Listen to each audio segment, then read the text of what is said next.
Hello, hello, hello. My name is Casey Berman. I am one of the hosts here on the Octopus Movement podcast. I am so happy to have you on this episode where we are going to dive in with Felix Boecker. Am I saying that right, Felix? How do we say your last name? Yeah, it's German, so it's confusing. I think the Well, closest you're going to get is if you ignore the O and just make it Becker.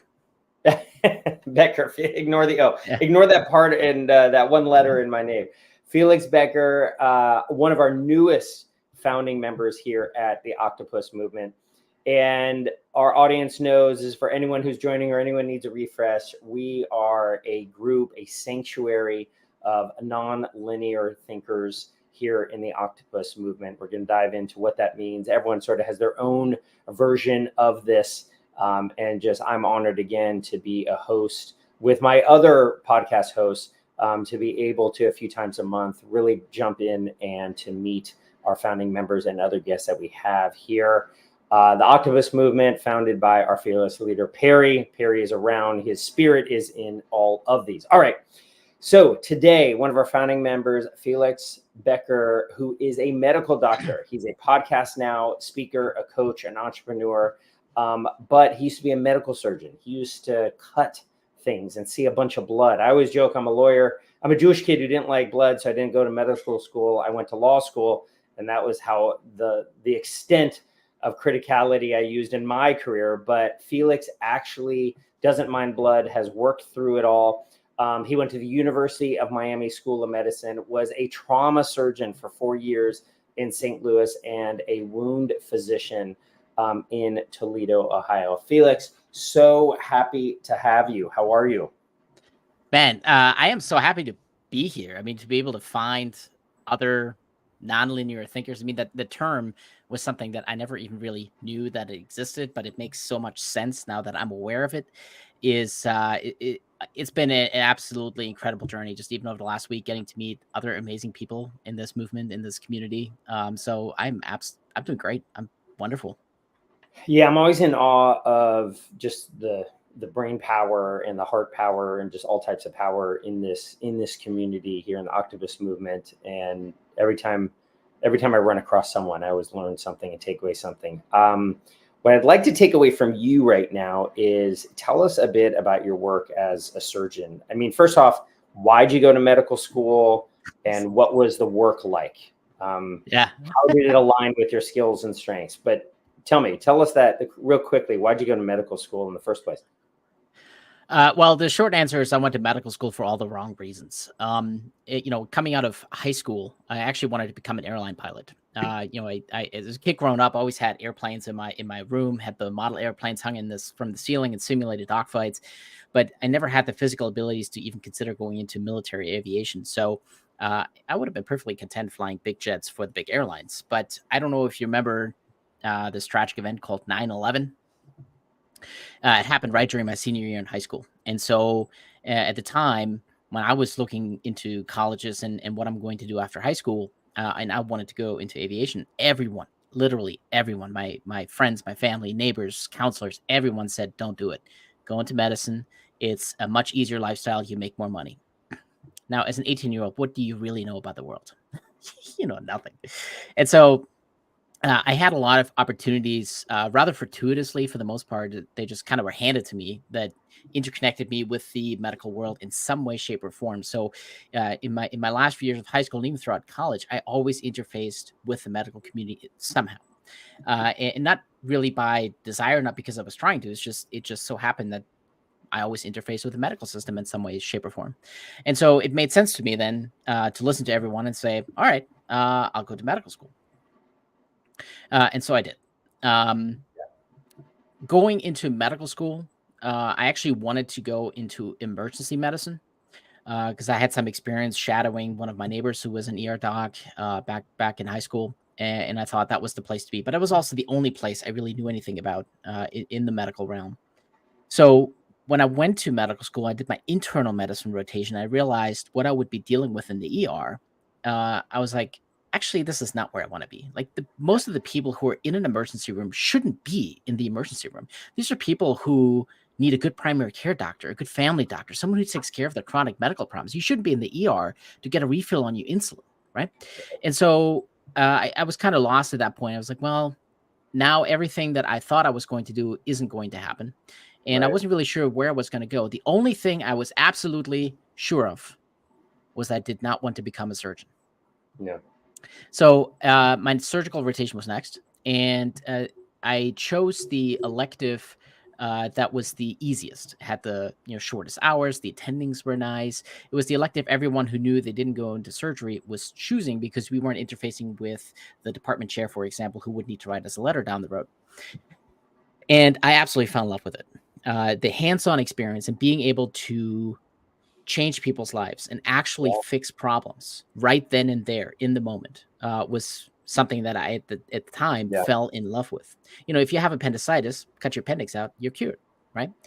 You've gallbladder problems, you cut your gallbladder out, you're cured. You got a hernia, well, let's patch it up, you're fixed for the most part.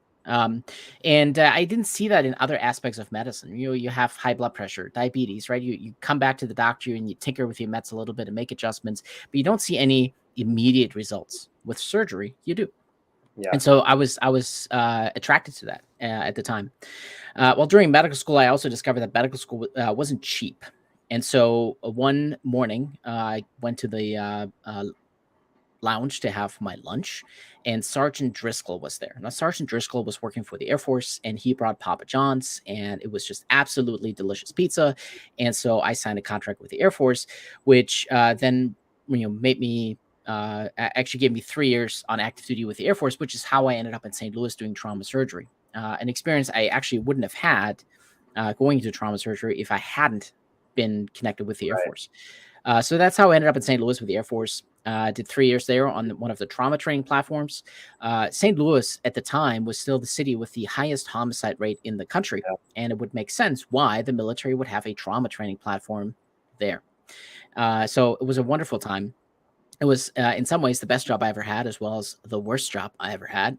Completely destroyed me mentally, emotionally, and physically. And I think a lot of that had to do with I wasn't in the space that I really wanted to be because medicine wasn't my love. So I ultimately got divorced. My ex-wife moved back home, and I did the long distance dad thing for about a year. And I said, I can't do this. I need to be closer to the kids. So I moved closer to her and the kids here in Toledo, Ohio. And during that transition too, I needed something else, something different. And I needed to spend more time with my children. And so that's how I ended up on wound care. All of a sudden, didn't have any more calls to take, no nights, no weekends, freed up my time to spend it with my family.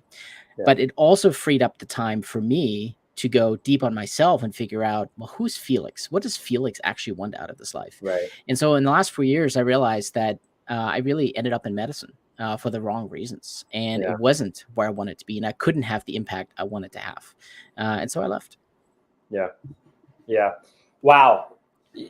Pizza, 9/11, other people's beliefs, right? We do a lot of things. I am a lawyer, and I left the law after 5 years. And I'm not going to knock my parents or go down that route too much, but I made the choice, and it just wasn't a fit for me, right? And I'm happy I got out, you got out.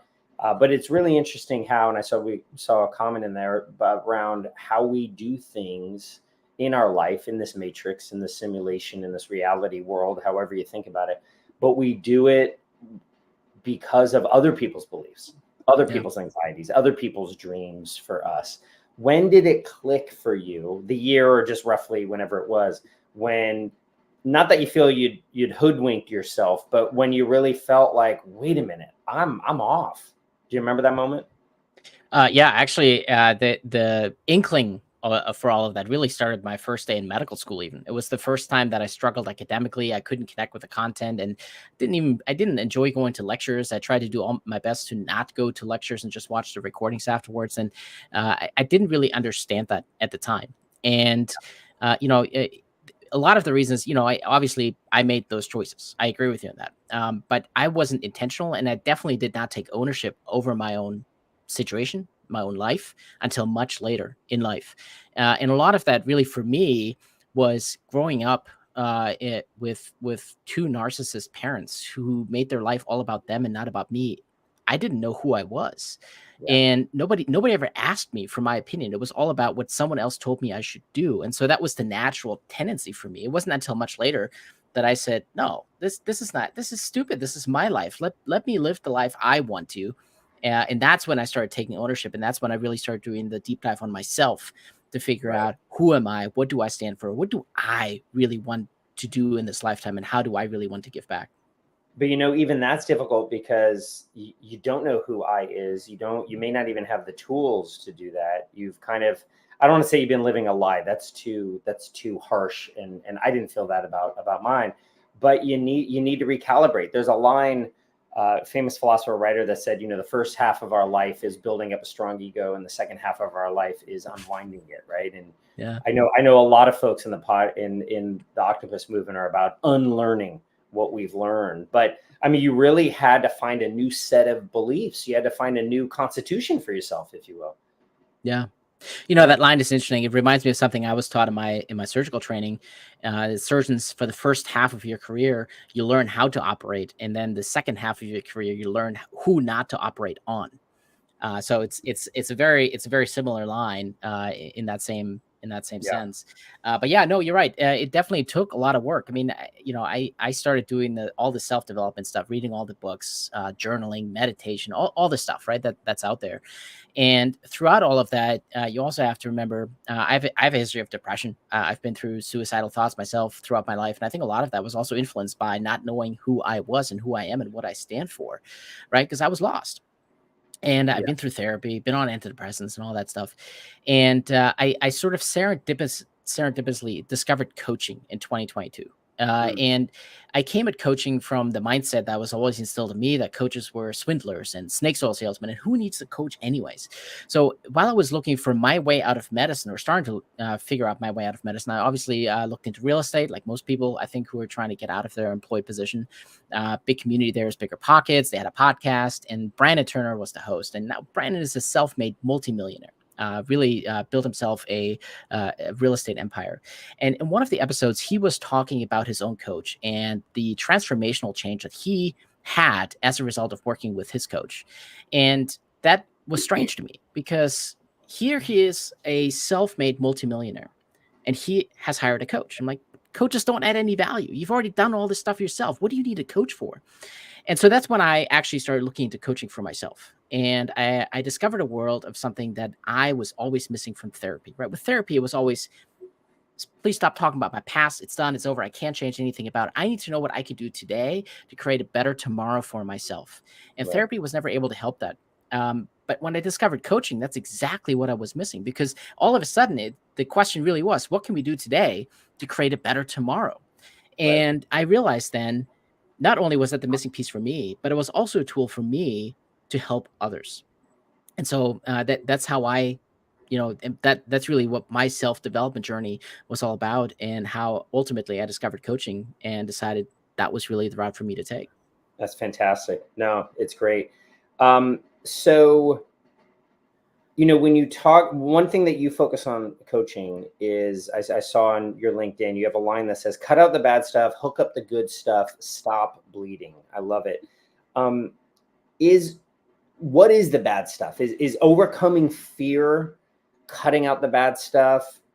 What is the bad stuff you're trying to cut out in many of the clients, the coaching clients you work with? Yeah, absolutely. So that line really was something that was instilled in me during my surgical training. Everything a surgeon does can fall into one of those three categories: taking out the bad stuff, hooking up the good stuff, and stopping bleeding. So yeah, when it comes to taking out the bad stuff, you're absolutely right. It could be fear, a limited mindset, false beliefs, all the negativity in your life, right? Everything that holds you back from being the best version of yourself. But then we also, at the same time, we have to hook up the good stuff too, right? The stuff that actually propels you forward, all that positivity, the positive mindsets, the affirmations, all the stuff that will actually help you move forward, creating a strong vision, creating that dream for a better version for yourself in the future. And then the stop bleeding could be a whole number of things, depending on the client, right? It could just be cutting out social media and all the influencers that are draining you of energy for a life that you will never live. It could be for the business people, it could be a way of actually stopping the loss of money, right? You're approaching your business the wrong way. whatever that is. For each individual could be a little different. But yeah, those are the three things that I was taught essentially to do as a surgeon. And so I've taken that philosophy now forward into my coaching practice as well. Now, when it comes to the good stuff, the bad stuff, Carl Jung, the disciple of Freud, would say, well, wait a minute.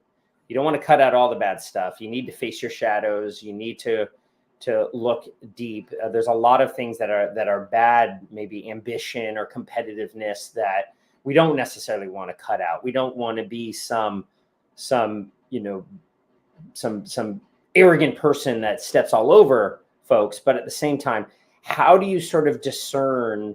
I guess my point is there is some quote unquote bad stuff that might be useful. It could be compelling. Anger, as low as it is, sort of on an awareness scale, still can compel people to do things, right? So how do you discern between, hey, here's bad stuff that we want to kind of cut out, and here's bad stuff that actually could be useful, could lead to good stuff, or could lead to action?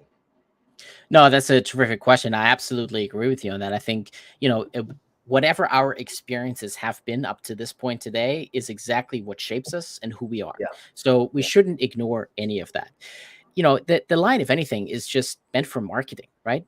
Give people, sell people on what they want, but give them what they need. And that's I think the clear distinction there between what they want is getting rid of the negativity, but what they really need is accepting it and dealing with it and processing through it.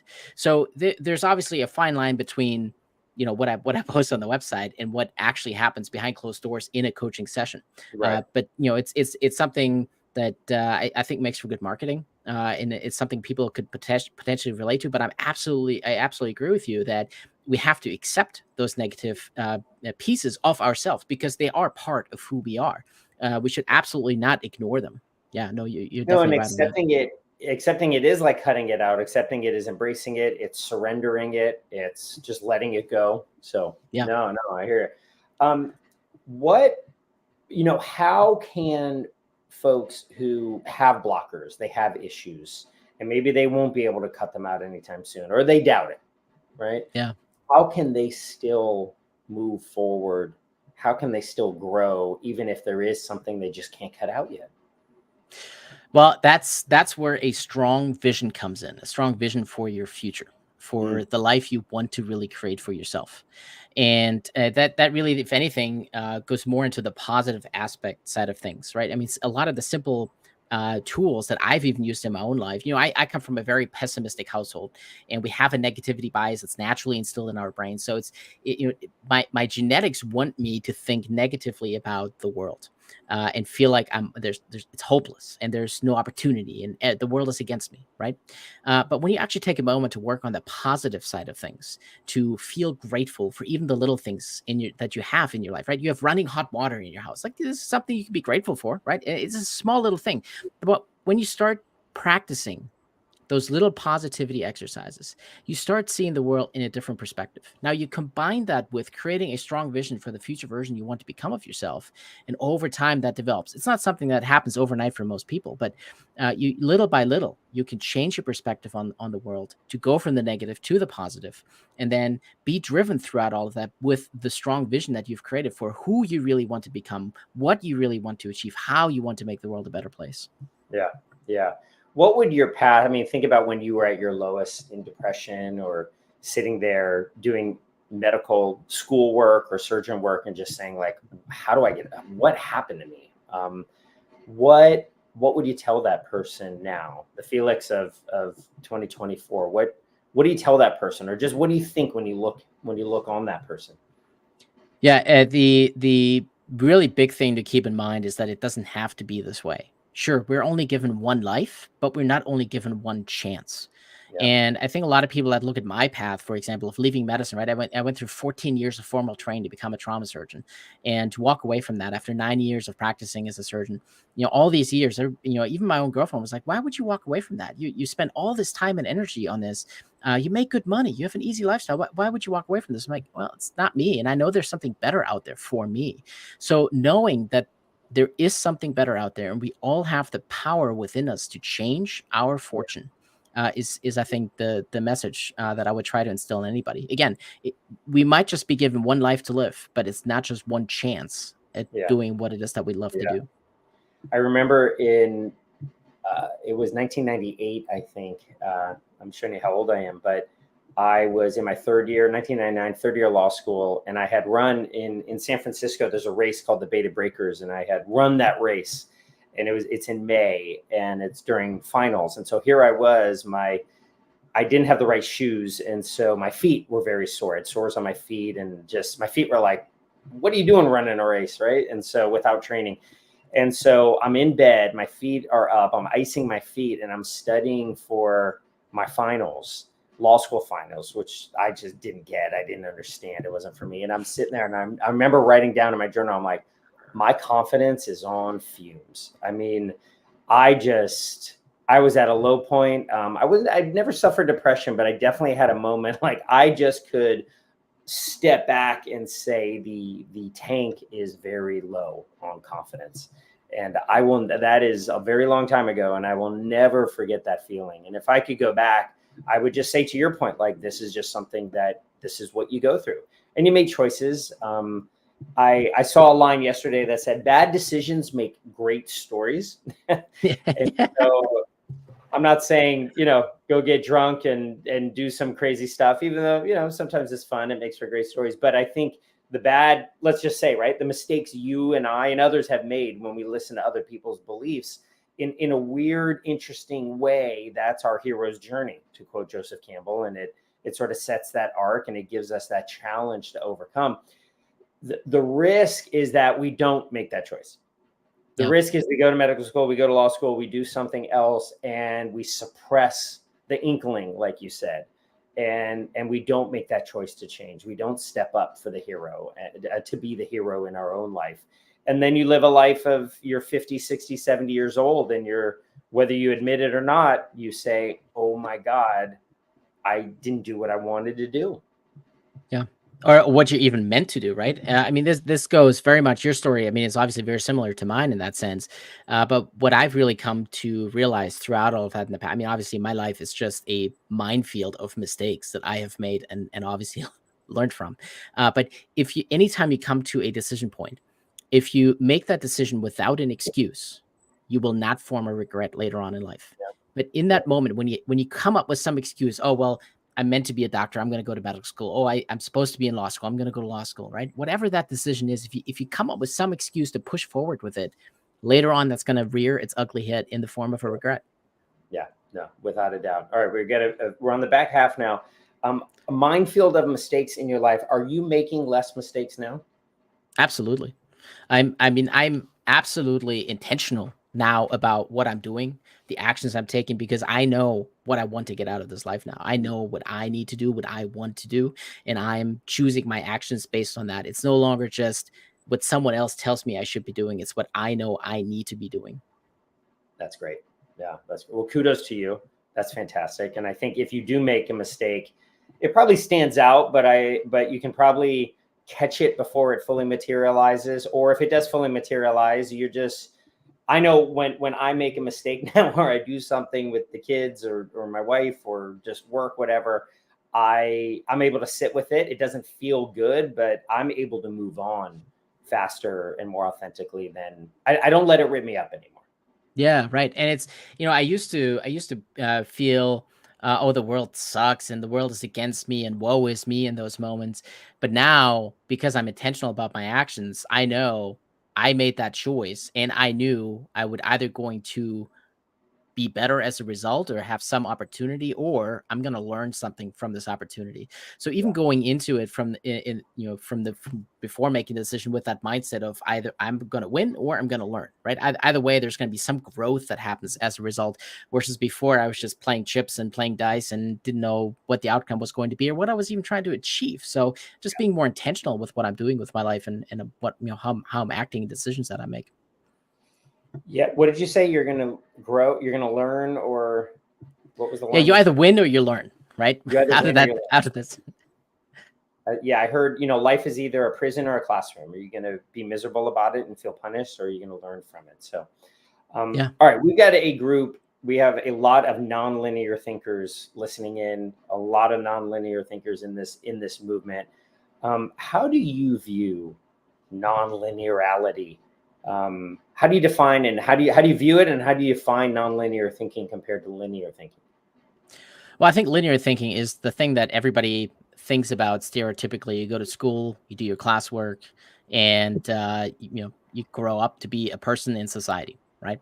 But that has never set well with me, and I especially it doesn't sit well with even with my own kids.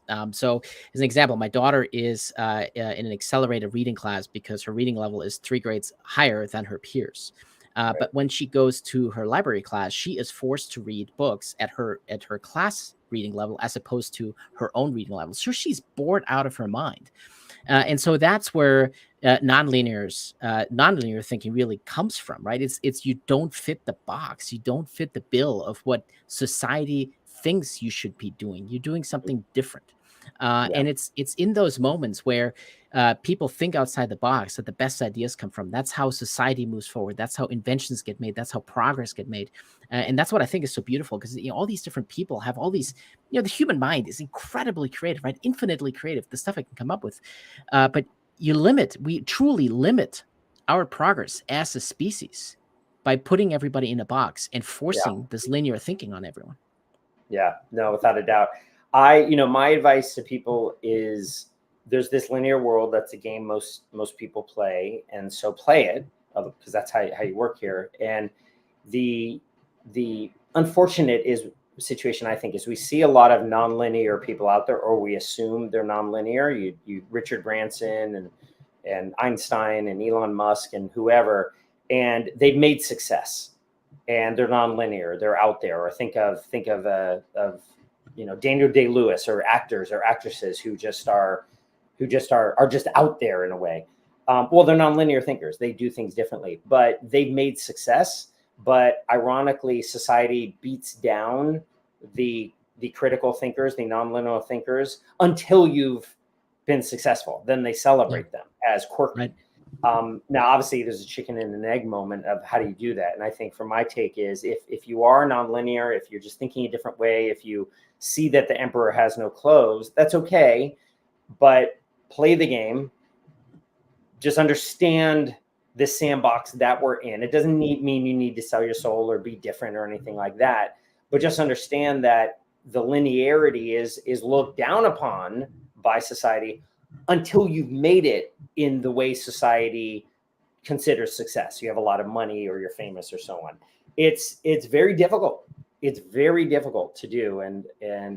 But I think there's still room. And I think fortunately nowadays with the internet, with movements like the Octopus Movement, with AI, with where things are going, particularly in the information working world, the ability to think in the different ways that nonlinear folks have is finally coming to the mainstream in a way. It still take longer, but I'm excited about that. So what fears, what blockers do you have? What are you still trying to cut out? My biggest fear, if anything, is that time will run out. And I, for me to fulfill my mission to, make the world a better place. And I say this because, my brother, who was infinitely smarter than me, took to alcohol. And so he didn't even get to his 37th birthday. And he had he really had left a tremendous impact on the automotive engineering world, electric vehicle manufacturing. He's had his fingers in the development of Tesla S Model Y and 3. And, it's something where I see that he never was able to complete his mission. And I don't want that to happen to me. So if anything, that's my biggest fear, is that I run out of time to complete mine. I'm sorry about that. But thank you for sharing. What advice or thoughts do you have for our audience for them to take away and benefit from? Any tips, tricks, hacks? If we're going to play a very high level and a generic thing, always be true to your own authentic self listen to your heart, and know that even though we are only given one life, we're not only given one chance. And I think your life and your career, as well as mine, stand testament to that you can make that pivot, make that change, and create something better for yourself any moment you choose. And non-generic advice, if you were to dive down, if you had a coaching client, your own coaching client in front of you, what are some deeper tips that you'd have? I think the big one that took me a long time to work on for myself is actually a 4-letter word, and it's something that as a trauma surgeon, I would say I'm very well versed in 4-letter words. It's definitely part of my vocabulary outside of official thing like this. But this 4-letter word was something I did not fully understand for myself as well as for others. It's a word I used so many times without truly understanding what it truly meant. And I think once you unlock that secret, you can unlock the secret code to anything in your life. And that word, quite simply, is love. Love. Love for yourself, love for others, love for humanity, love for everything that happens in this lifetime. It really goes incredibly deep, and you can't stop there. So that would be, probably the most specific advice that I would give in a short segment like this. But So learn what love is. When you mentioned appreciation earlier, is that sort of is that love in real life? Is that an extension of love? Absolutely. No doubt. The positive thoughts, all right, last question. If you could snap your fingers and invite anyone, fictional, non-fictional, real, not real, someone in a movie, someone in a book, someone in the world right now, a group of people, by name, whatever it is, if you could snap your fingers and pull this person or persons into your world right now, who would you want to pull in and why? Well, that's actually a very easy question for me to answer, because this is a person that I never had a chance to meet. And yet it's a person who everyone growing up always spoke of so highly for how charismatic he was, how much of a lover he was, how much he cared about others, the business acumen he had, the connections he made in this world with other people. So that's my grandfather, Rolf Geller. I never got to meet him. He died about a year before I was born. And in some ways, he is my hero, but I don't know anything about him. What would you ask him? What would you talk about? Really everything. He was Jewish born. And so during World War II, he actually fled Germany and went to the United States. And that's actually an interesting aspect of my life, because on my mother's side, my grandfather fought for the Americans, but on my father's side, they were all German.